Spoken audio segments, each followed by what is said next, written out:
ultimately, as you've navigated from sports to work, how have you honored your power when you have been discovering it at the same time? Yeah, it's such a it's an interesting concept, right? Because again, I think it's all about progress and evolving. So everyone has a memory of a moment in time where they felt powerful. That could be as a kid, that could be yesterday. But I think it's connecting those dots of those moments and of feeling powerful or in your power, even and especially on the days where maybe you don't feel it, or where you're still discovering a part of yourself that doesn't yet feel powerful, or the most fully realized power at that point in time. So I think it's doing things that make you feel confident in yourself. And whether that's, for me, is that shooting hoops for an hour? Yeah, oftentimes it is. I did that in your backyard. Or is it usually for me, it's something physical, because again, the power of sport is so ingrained in me. And so oftentimes it will be, physical movement, walking, running, lifting weights, playing with my son or playing with the dogs, doing something that, because power isn't always force, right? I guess I want to make a distinction there, because there is power in vulnerability. There's power in softness. There's power in listening instead of speaking. And so I think when we think of power, it's like this alpha, strong, loud, hard definition.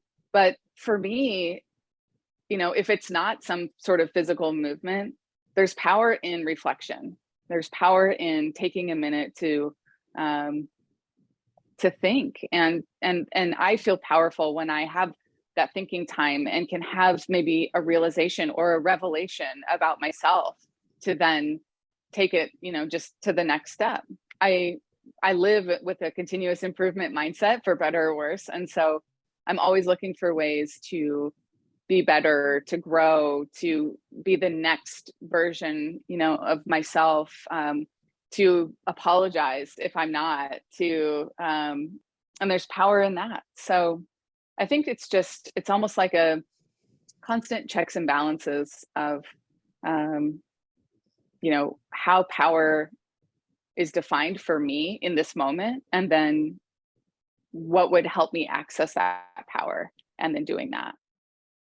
So when we talk about competition, a lot of times women shy away from it because they don't want to compete against each other. And Kathy and I really got together on this journey because we value competition. We value competing for ourselves and for what we believe in, and really changing that paradigm to competing for us rather than against each other. And so on your journey, and it's been a great one in terms of learning the ebb and flow and the amount of just the different times, how much it's changed. What have you learned about how women win from a competition perspective?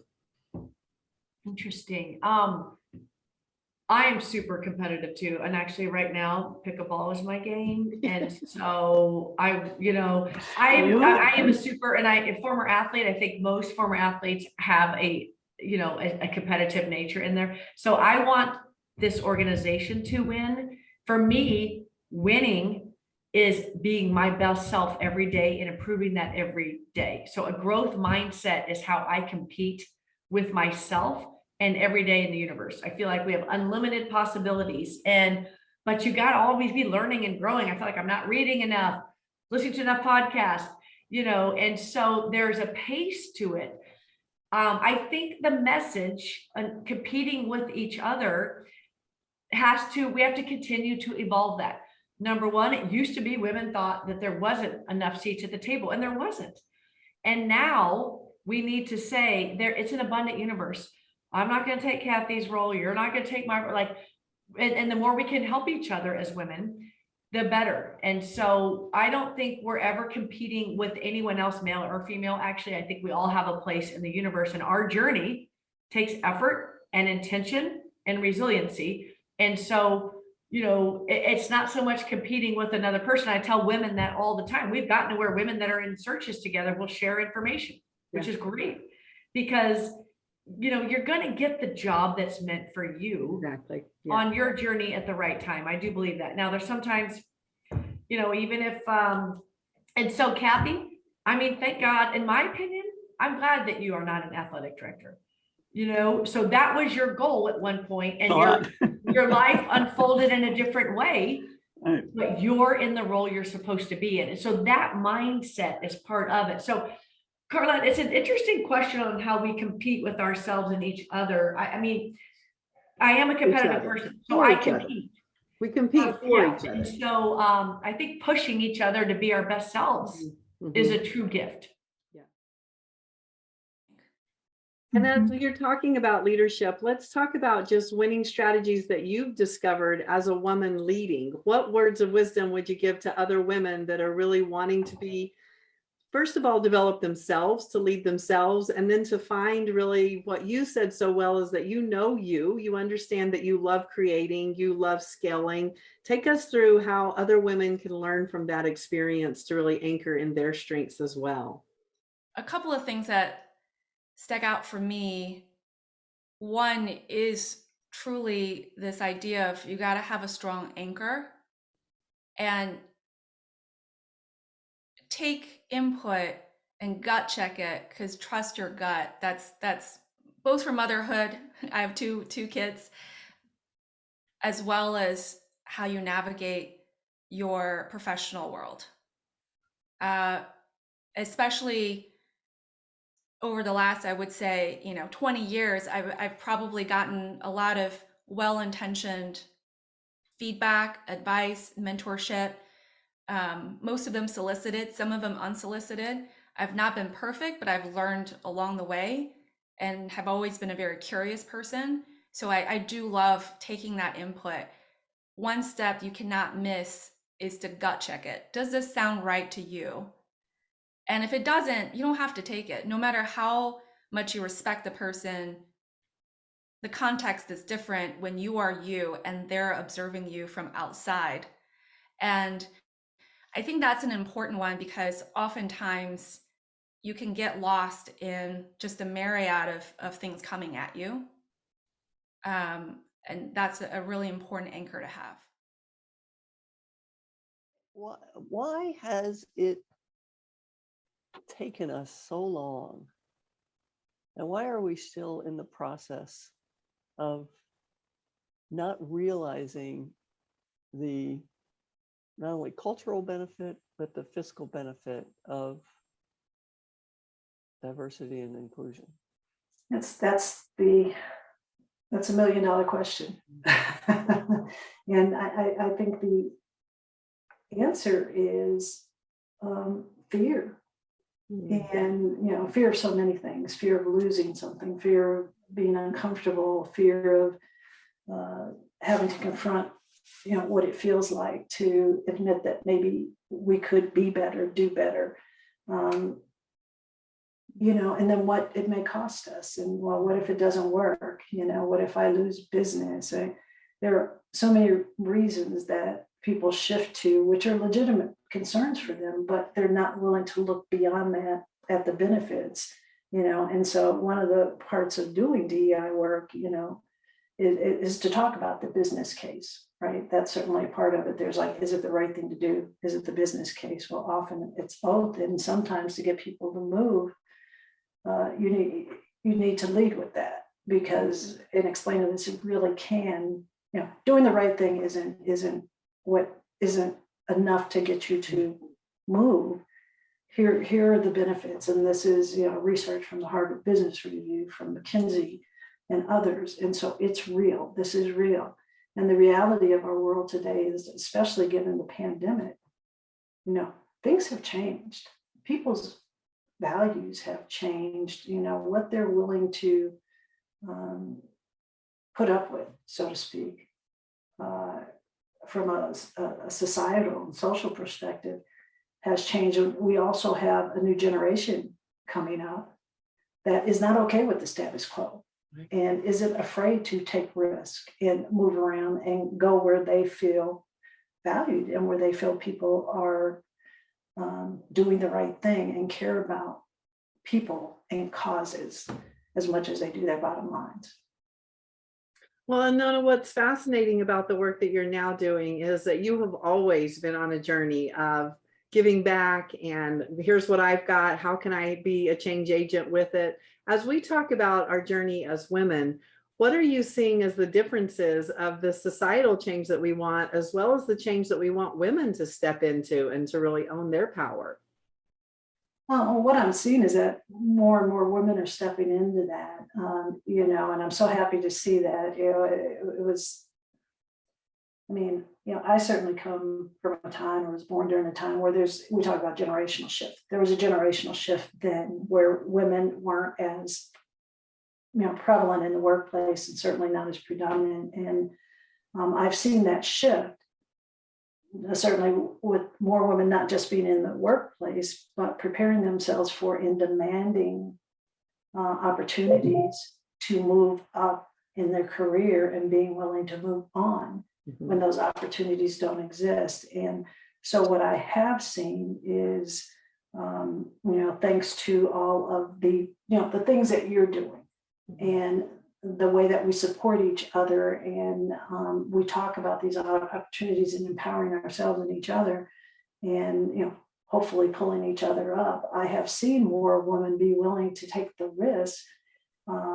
to step into things or try for things that they wouldn't ordinarily do. I've also seen women, I think we tend to suffer far more from imposter syndrome than men. But I feel like that's starting to change. And, that's certainly something I talk myself through. But I talk to a lot of young women and try to remind them that, we all go through that.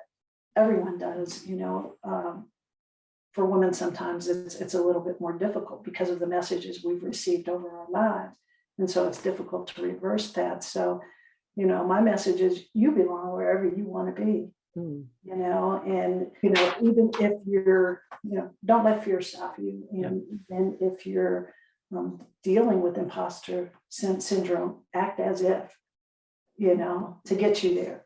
You have to. And if you can't believe in yourself, let someone else believe in you, but at least step into it and come to it from a framework of what's the worst that can happen, and often it's, there's nothing fatal. And I have found that as difficult as mistakes are, or losses are, or rejection is, there are always lessons to be found there. And so it's never a waste of time or a wasted opportunity. It's an opportunity to grow. And I also believe strongly that things happen exactly the way they're supposed to.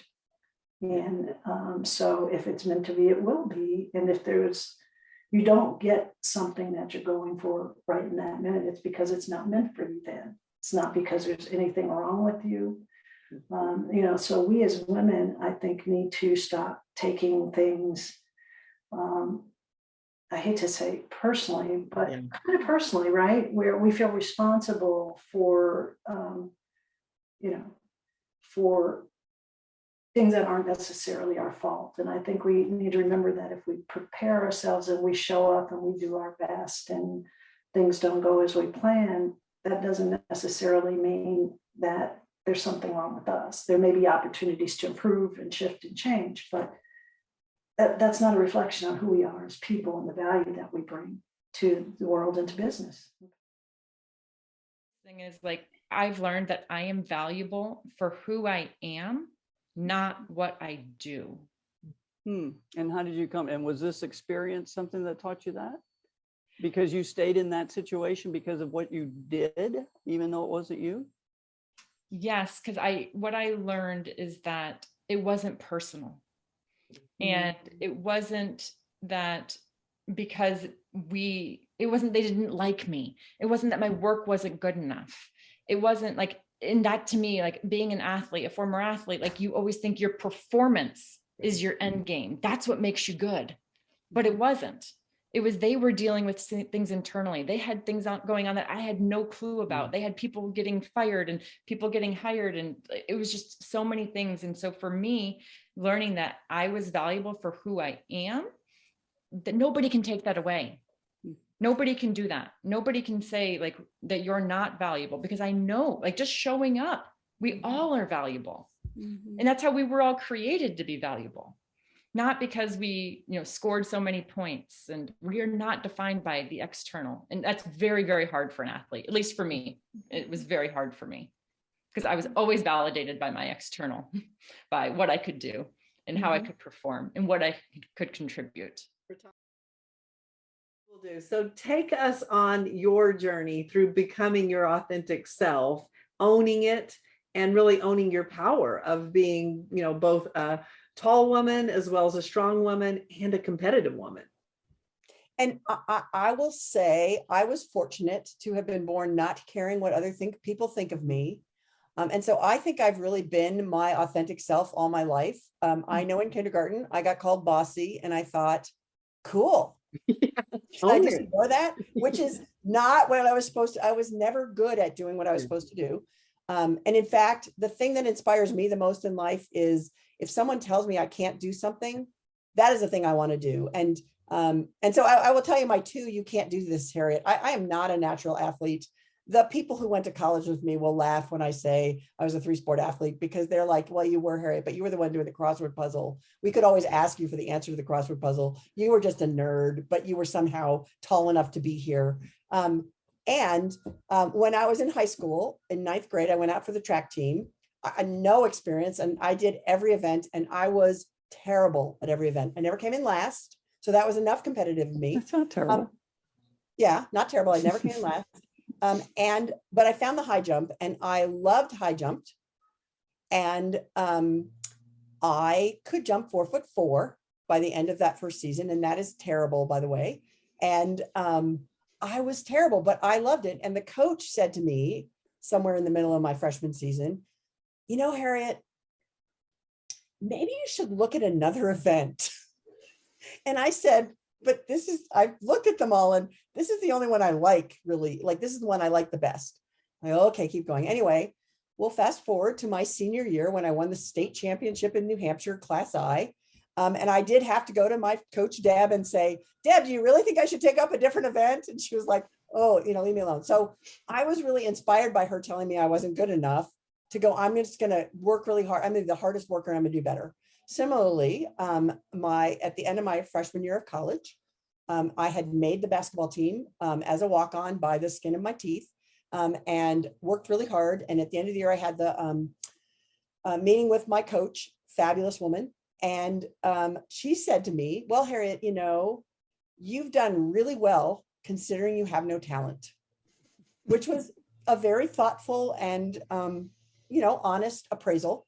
And I was like, okay, I'll show you. Anyway, I did starting the middle of my junior year on. I did manage to stay on the team. So, but I will tell you that every day during the summer when I was doing my workouts, I was inspired by that. So I think that's sort of my authentic self is, tell me not to do something and I'm going to prove you wrong. There's nothing I like more than proving people wrong. And so I think partly I have been successful because I feed on people telling me I can't do things. And I know that is unusual. Like most women that I talk to say, yeah, they called me bossy when I was in grade school, and it really kind of made me change who I was.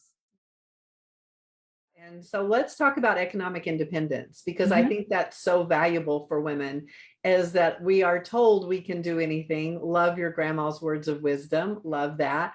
How do we really bridge or marriage that economic independent component with resources? Because we can think we're of great value and we would want people to pay us. How did you make that happen? That's the hardest part. And I mean, thank goodness for you, Carlette. You have for the last decade reminded me of my value, even when I didn't see it myself. And it's hard. I still find it really hard to ask for what I deserve or what I've earned, because I'm afraid that others might push back and say, I don't deserve that, or I haven't earned it.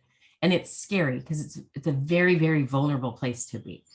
That being said, I have found that if I can establish from the very beginning, from the earliest of conversations, this is what I do for a living. That's a statement I use a lot. So earlier today, I was on a call with somebody. He was asking me for some guidance around an issue. And I said, look, I have a ton of ideas around that. I'm happy to share what I've done with others, but this is what I do for a living. And it would be great to work with you. Yeah. So I'm still leaning into like my natural personality, which is, hey, yay, let's go do this. So I don't have to like, here's your invoice. I'm walking in with it. But it's tough because people, and I use that word on purpose, tend to want to put community relations, charitable giving, philanthropy as isn't that adorable? Let's put a pink fuzzy heart around it. When in truth, I know that businesses move forward when they are philosophically aligned with the things that matter to people. And when we look at the generation that's coming up, they are looking at purpose-driven companies and holding them accountable. And so what I do for a living is I'm providing a place in a space for companies and athletes and influencers to explore how they can do the right thing and do it in a way that helps their business thrive. And so when I say it like that, it helps because it's tying it back to a business objective. Now, personalizing it doesn't work. It never has. And so walking in and saying, I need this because of this lifestyle or because I live in an expensive, I have kids, like, no, none of that. Like, in fact, I had my daughter negotiate with me when she was helping me out with some work. We actually wrote a contract. She negotiated an hourly rate. She's 14. So, but we both signed the contract and we agreed to terms, and there were deliverables. And it was, all of this was because I want Kira to know that one day when she enters the workforce, that she can advocate for herself. So I pushed back on stuff and I said, I don't know, Kira, I mean, is that really that hard? And her response, which was so perfect, was, it isn't difficult for me, but I know that it's something that you need me to help you with. Beautiful. And again, as we're showing our value, it's not saying I'm better than you, or it's saying, I feel like I can augment whatever it is that you have because I bring something different to the table. How do you define winning? And what happened in your life that, how you're winning in life now? Sure. So defining winning, I think, is a hard thing. Obviously, there's the definition, but for me, winning is about setting goals and then achieving them and then setting more goals. So it's little wins, right? It's those small victories. My whole life has just been about, like I said, okay, I'm going to give myself a year to get hired, and then I'm going to go from there. And then I got hired. Okay, now I need to get through the academy. And every one of those steps was a win. Okay, now I'm going to get through my probationary year. Win, right? Now I want to promote to captain. Win. All of those were small wins, but huge victories overall for me to get to where I wanted to go. And I think for me, defining winning isn't about just like winning a game or winning something specific. It's the small wins every day. Sometimes it's just getting up, getting going, and feeling productive. That's a day that's a win because it just wasn't in it emotionally or ready, right? I think my job gives me a lot of small wins because we get to save lives. And sometimes it's not even saving a life, but it's impacting a life. It's knowing that had we not been there, the outcome would have been very different for somebody and possibly tragic. And maybe not even that dramatic, but truly not showing up, 4 people not showing up on a fire truck when someone's having an emergency could be detrimental to someone's life. So we are fed those wins just innately through what we do. And I feel really lucky for that opportunity every time I climb on a fire truck. Now, like I said, I'm the public information officer, so I don't get to respond to emergencies in the same way that I used to. Now I do a lot of the PR and the media and social media, but I have a reach in a different way and an effect in a different way. So to define winning, I think for me, it's just setting small goals, achieving those goals, and knowing there's more to come.